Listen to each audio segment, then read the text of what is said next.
Sharmanda qilgan maktub. Sabohat uyiga juda tund holda qaytdi. Eshikni ochgan Sanoat opa qizining kayfiyatini darrov sezdi. "Ha qizim, nima bo'ldi?" so'radi u tashvishlanib. "Rangingda rang yo'q-a?" "Boshim og'riyapti." "Shamol tekkan bo'lsa kerak. Issiqqina ovqat ichib uxlab olsang, birpasda tuzuk bo'lib qolasan." Sabohat indamadi. Kiyimlarini almashtirishga ham majoli bo'lmay, o'zini karavotga otdi. Uning boshi zirqirab og'rir, o'zini qayerga qo'yishni bilmasdi. Onasining qistovi bilan zo'rg'a 1-2 qoshiq mastava ichdi. Yana o'zini to'shakka tashladi. Boshi hamon ari-inidek g'uvillar, fikrlari ayqash-uyqash edi. Xayoliga har xil yomon fikrlar kelardi. Bugun bo'lib o'tgan voqealar yuragini qattiq ezardi. Shu ahvolda qancha yotdi bilmaydi. Bir mahal ko'zi uyquga ketib tush ko'ra boshladi. Sabohat va Sardor bashang kiyinishgan. Atrofda odam ko'p. Hammaning yuzida quvonch aks etgan. Lekin birdaniga haligi zaharli ayol Zebo Mirzayevna paydo bo'ldi-yu, olaygan ko'zlarini battar olaytirib Sabohatga baqira boshladi. "Uyatsiz, na odobi, na ibosi bor buning, behayo." Sabohat qo'rqib uyg'onib ketdi. Lekin ko'rgani tushligini tushunib, yengil tortdi. Peshonasidan muzdek ter chiqib ketdi. Xayollar uni yana o'z domiga tortdi. Bu tush nimadan darak beradi? Nega bunday bo'ldi? Nahotki men xato qilgan bo'lsam? Nima uchun? Axir Sardor akamni yaxshi ko'raman-ku. Yaxshi ko'rish gunohmi yoki jinoyatmi? Nega bu ayol menga bunchalik yopishadi? Shaxsiy hayotimga aralashishga nima haqqi bor uning? Sabohat o'z savollariga javob topolmas, ertaga nima bo'lishini o'ylasa dahshatga tushardi. Ertaga chindan ham dahshat bo'ladi. Lop etib Sabohatning yodiga Sardor tushdi.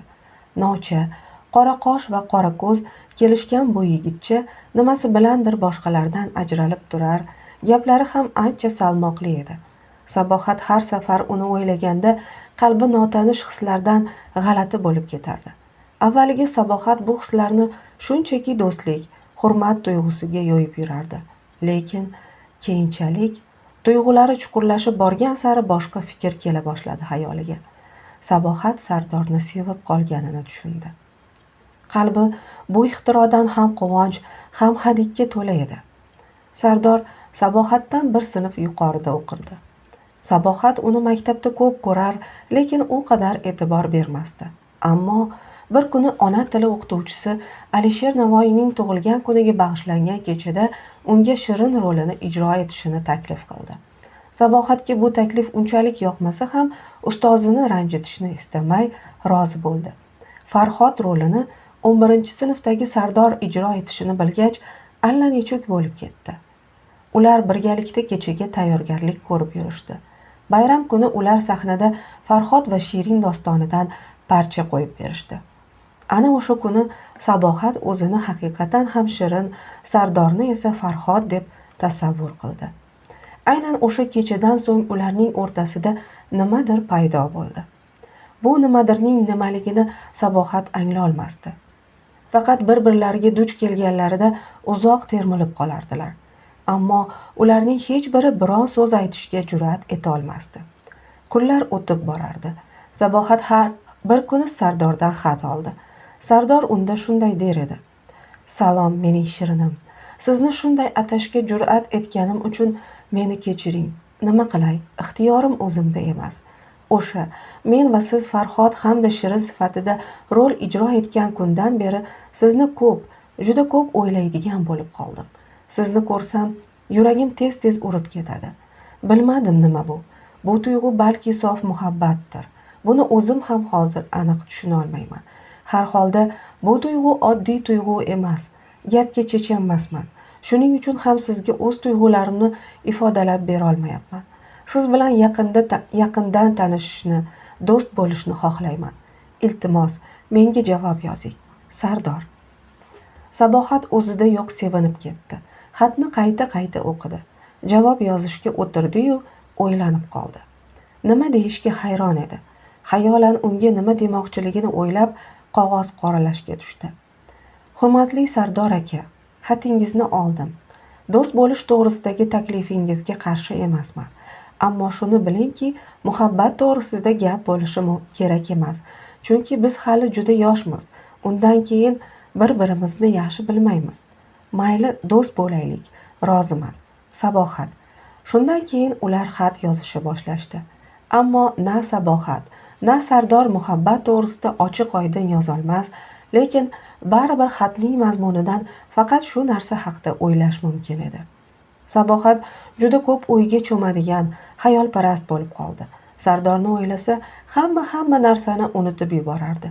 Go'yo butun dunyoda undan va Sardordan bo'lak hech kim yo'qdek. Bir kuni juda qiziq voqea bo'ldi. Ximiya darsi edi. O'qituvchi o'tilgan mavzuni so'rab o'quvchilarni baholayotgandi. Sabohat esa o'z o'ylari bilan band, xayolidan Sardor ketmasdi. Xayolan allaqayoqlarda kezib yurardi. Bir payt sinfda gurra kulgi ko'tarildi. Sabohat cho'chib tushdi. Hayron bo'lib yon atrofiga qaradi. Hamma unga qarab kulardi. Nima gap o'zi? Nega kulyapsizlar?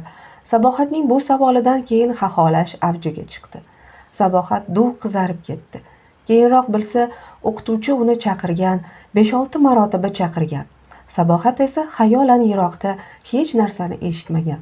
Kulgining sababi shu edi. Sabohat o'sha kuni yomon izza bo'ldi. Boshqa xayol surmayman deb o'zini o'zi ishontirdi.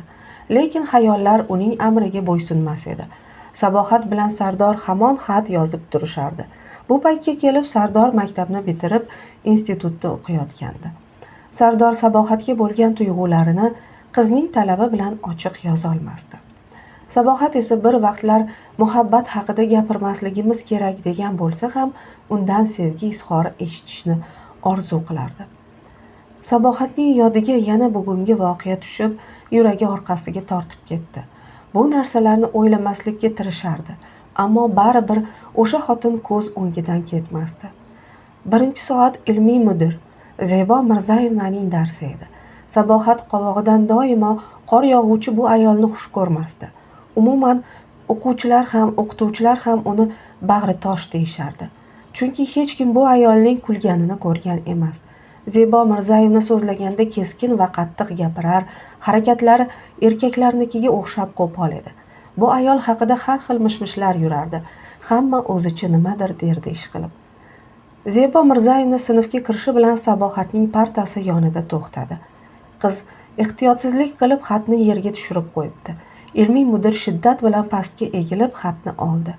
Qiz uning nimaligini anglab ulgurmay, xatni darrov o'qib chiqdi. Sabohat bu o'zi kitobi orasiga yashirib yurgan maktub ekanligini angladi. Angladi-yu, yuragi orqasiga tortib, vujudiga titroq kirdi. Ayolning sovuq va zaharxanda nigohi qizning yuragini muzlatib qo'ydi. "Tur o'rningdan, Shirin", dedi u xatni hammaning ko'z o'ngida baland ko'tarib. "Maktabga ilm olish uchun kelyapsanmi yoki sevgi muhabbat o'yinlarini o'ynashgami? Mana maktubdagi go'zal so'zlarni eshitinglar." Zebo Mirzayevna xatni ovoz chiqarib o'qiy boshladi. Har bir so'z, Sardorning har bir samimiy izhori bu ayolning tilida iflos, jirkanch va mazaxomus yangrardi. Sinfdoshlarining pichir-pichiri, kimningdir beo'xshov kulgani Sabohatning quloqlari ostida yangradi. U yer yorilib, yerga kirib ketishni istardi. "Ertaga onang bilan kelasan." Zebo Mirzayevna xatni g'ijimlab cho'ntagiga soldi. "Direktor xonasida sening tarbiyang masalasini ko'rib chiqamiz." Sabohat uyga kelganda Sanoat opa uning rangini ko'rib, biron gap bo'lganini sezdi. Sabohat avvaliga onasiga hech nima deya olmadi.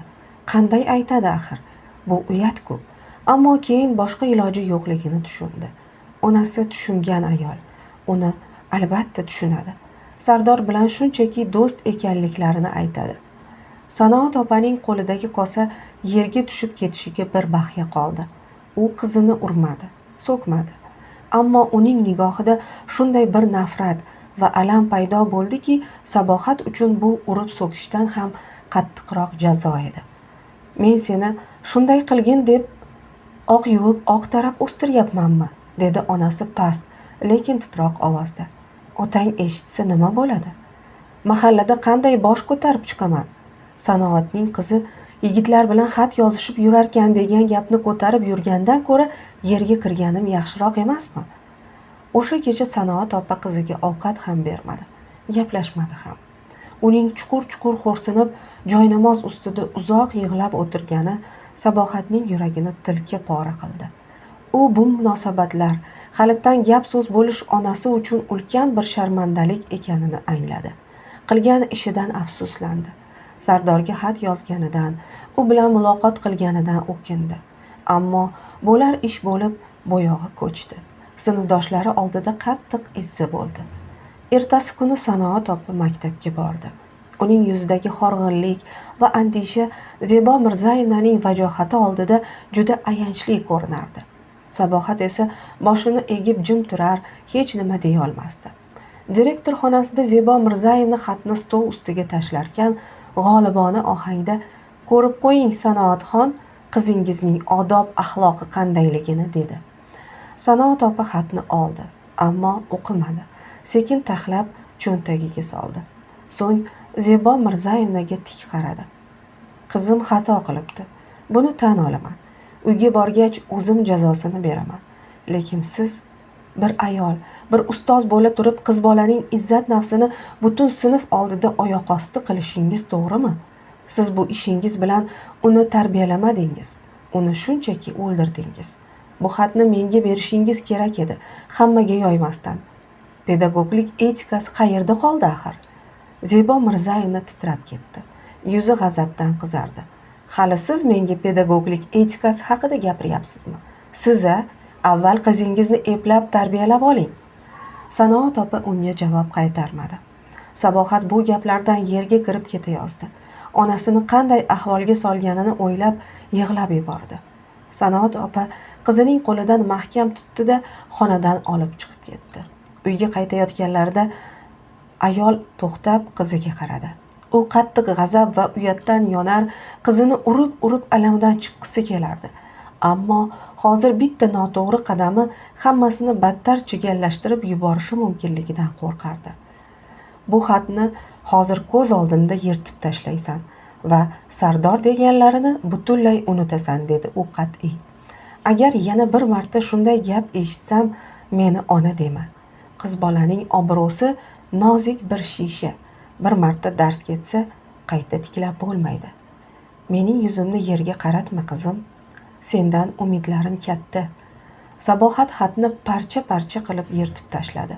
Uning Sardorga bo'lgan tuyg'ulari shu lahzada sharmandalik va qo'rquv ostida so'ndi. U o'z xatti-harakatlari bilan oilaning nomusiga dog' tushirishi mumkinligini, onasini bunday sharmandali ahvolga sololmasligini tushundi.